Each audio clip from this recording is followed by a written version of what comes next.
जम्मू कश्मीर के पहलगाम में हुए आतंकी हमले ने पूरी दुनिया का ध्यान भारत की ओर खींच लिया है। भारत ने इस हमले को अपनी संप्रभुता पर हमला करार देते हुए अंतर्राष्ट्रीय समुदाय से आतंकवाद के खिलाफ एकजुट होने का आह्वान किया है। विश्व समुदाय ने एकजुट होकर पहलगाम आतंकवादी हमले की निंदा भी की है। संयुक्त राष्ट्र अमेरिका, यूरोपीय संघ के साथ कई अन्य देशों ने इसे मानवता के खिलाफ हुआ हमला बताया।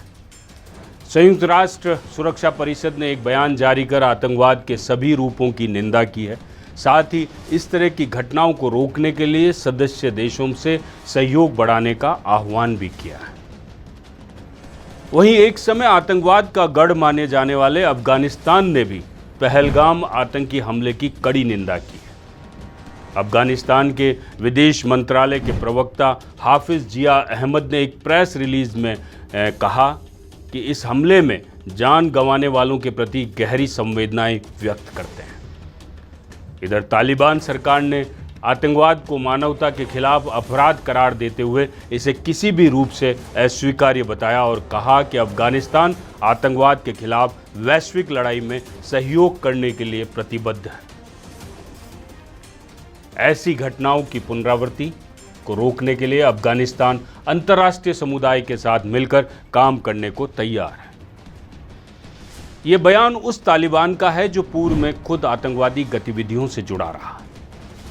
तालिबान का ये बयान उसकी कूटनीतिक रणनीति का हिस्सा हो सकता है, जिसका उद्देश्य वैश्विक समुदाय से मान्यता और सहयोग प्राप्त करना है।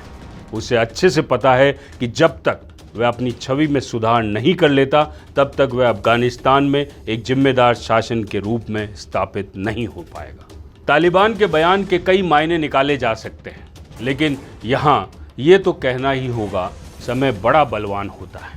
एक समय तालिबान एक तरह से आतंक के पर्याय के रूप में जाना जाता था। आज वही तालिबान आतंकवादी हमलों का विरोध कर रहा है, ऐसी घटनाओं की कड़ी निंदा कर रहा है। वैसे तालिबान ने पहलगाम आतंकी हमले की निंदा करके एक महत्वपूर्ण कदम उठाया। वह चाहता है कि अंतर्राष्ट्रीय मंच पर उसका यह आतंकवाद विरोधी रुख स्पष्ट रूप से नजर आए। वही तालिबान का यह बयान भारत के साथ संबंधों को और बेहतर करने की दिशा में एक संकेत भी माना जा सकता है।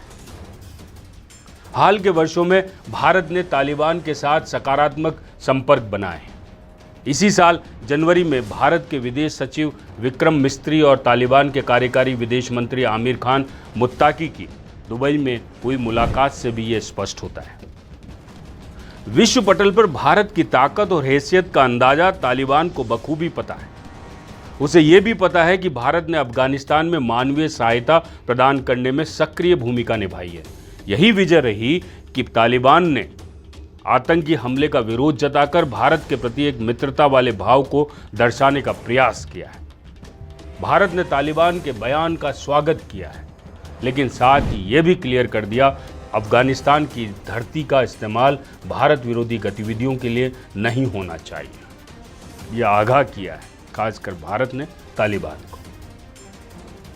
तालिबान का यह बयान इसलिए भी महत्वपूर्ण हो जाता है कि जब अफगानिस्तान में तालिबानी सरकार नहीं थी, उस समय पाकिस्तान की खुशी देखने लायक थी, क्योंकि एक समय तालिबान कश्मीर को जिहाद का मैदान मानता था और इस वजह से कश्मीर मामले में वह पाकिस्तान की मदद करेगा। लेकिन अब ऐसा नहीं है। पाकिस्तान का इस बार का दाव उल्टा पड़ गया और तालिबान का यह बयान साफ दर्शा रहा है कि उसे अपनी छवि सुधारनी है। ऐसे में कहना गलत नहीं होगा कि तालिबान के इस रवैये ने न सिर्फ पाकिस्तान की हवाइयाँ उड़ा दी, बल्कि उसके होश भी उड़ा दिए। धन्यवाद। जय भारत।